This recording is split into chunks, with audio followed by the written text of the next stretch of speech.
السلام علیکم ناظرین،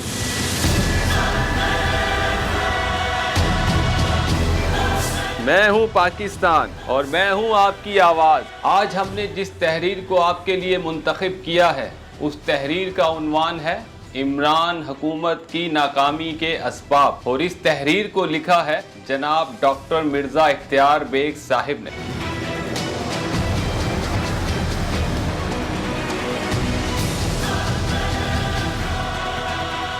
لکھتے ہیں کہ تحریک عدم اعتماد کے بعد آنے والی اتحادی حکومت نے ملک کی باغ دوڑ سنبھال لی ہے۔ جانے والے وزیر اعظم عمران خان کی جارحانہ مہم، سماجی انقلاب کے فلسفے اور اپنے خلاف مبینہ غیر ملکی سازش کے بیانیے نے پاکستانی قوم کو تقسیم کر دیا ہے۔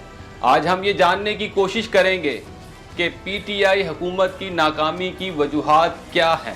عمران خان کو پاکستان کی تاریخ کی مستحکم ترین حکومت ملی تھی، اور وہ ملک کی تاریخ کے بھی وہ پہلے وزیر اعظم ہیں جنہیں پارلیمنٹ نے عدم اعتماد کے ذریعے فارغ کیا۔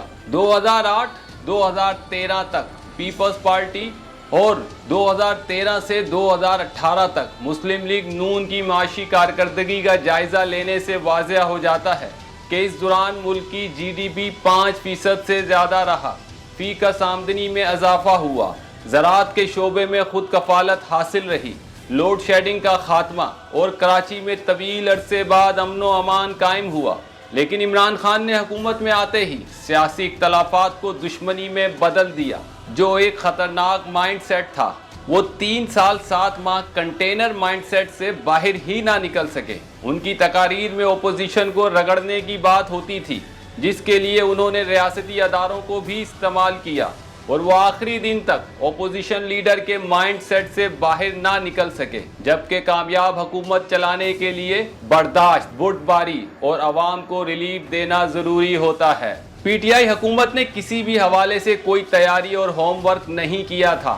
وزارتوں میں اکھاڑ پچھاڑ اور نیب کے خوف سے بیوروکریسی میں عدم اعتماد پیدا ہوا، جبکہ اپوزیشن حکومت مخالف تحریک کو مذہبی رنگ دینے کے بجائے عوامی مسائل، گورننس، مہنگائی اور ناکام خارجہ پالیسی کے لیے بیانیے پر عمل پیرا رہی۔ پی ٹی آئی حکومت میں انتخابات جیت کر شامل ہونے والے الیکٹیبلز عمران خان کے کرشمے سے نہیں بلکہ حکومت میں رہنے کے لیے شامل ہوئے تھے، جو عدم اعتماد کے نمبر پورے ہوتے دیکھ کر عمران خان کو چھوڑ کر کیٹ فش کی طرح اپوزیشن سے جا ملے۔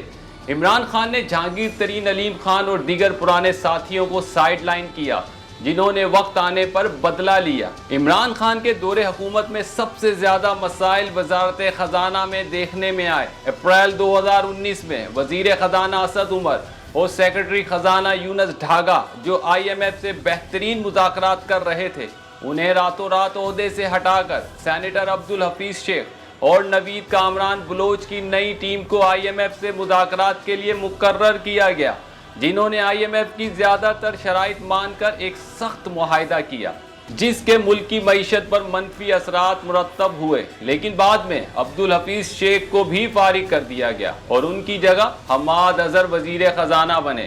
لیکن عمران خان حماد اظہر سے بھی مطمئن نہ تھے اور سینیٹر شوکت ترین کو وزارت خزانہ کی ذمہ داریاں سونپ دی گئی۔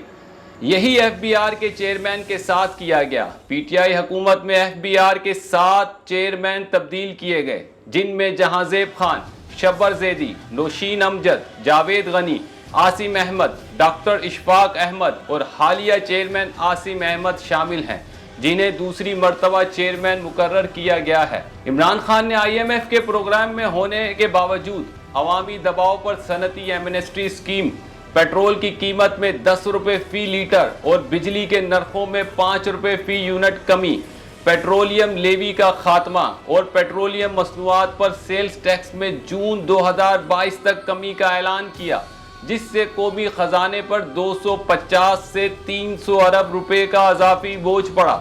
اور آئی ایم ایف نے نئے وزیر خزانہ مفتاح اسماعیل سے ان سبسڈیز کو واپس لینے کی شرط رکھی ہے، جس کے لیے حکومت نے رضامندی ظاہر کر دی ہے۔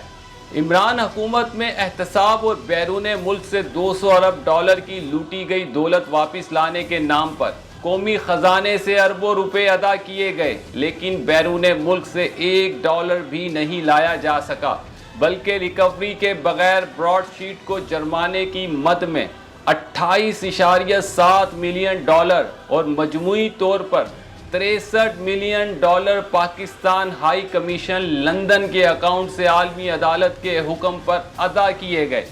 عمران خان کو اسٹیبلشمنٹ کی لامحدود حمایت حاصل تھی اور انہیں پنجاب پر کنٹرول بھی حاصل تھا، جبکہ اپوزیشن منقسم اور مایوسی کا شکار تھی۔ لیکن عمران خان کے بار بار یو ٹرن لینے سے ان کی ناتجربہ کاری اور ریاستی امور سے ناواقفیت جھلکتی تھی، جس سے عوام میں نا امیدی بڑھتی گئی۔ پنجاب چلانے کے لیے کمزور قیادت کا انتخاب عمران حکومت کی سب سے بڑی کمزوری بنی، جس سے پی ٹی آئی کے منحرف ارکان کی تعداد میں اضافہ ہوا، جس سے اپوزیشن کی تحریک عدم اعتماد کو تقویت ملی۔ عمران حکومت میں سول ملٹری تعلقات، D G I S I کی تعیناتی اور حکومت اور خارجہ پالیسی کے حوالے سے اختلافات بھی سامنے آئے، جس سے عمران خان حکومت کے لیے اسٹیبلشمنٹ کے ساتھ تعلقات خراب ہوئے۔ عمران خان نے امریکہ یورپی یونین کارڈ کو جس طرح استعمال کیا وہ ملکی مفاد میں ہرگز نہیں تھا، کیونکہ یہ ہماری سب سے بڑی ایکسپورٹ مارکیٹس ہیں۔ اس کے علاوہ پاکستان پر I M F, G S P, FATF plus کی تلواریں لٹک رہی ہیں، جس کے لیے ہمیں امریکی اور یورپی حمایت کی ضرورت ہے۔ عمران دور میں چین بھی سی پیک منصوبوں کی کارکردگی اور وزراء کے بیانات سے خوش نہیں تھا۔ میرے نزدیک ان محرکات کے علاوہ عمران خان کی ضد، انا اور اداروں سے محاذ آرائی بھی ان کی حکومت کے خاتمے کا سبب بنی۔ مجھے امید ہے کہ نئی حکومت، مخلوط حکومت، ان غلطیوں کو نہیں دہرائے گی۔ اس کے ساتھ ہی اجازت دیں، اللہ حافظ۔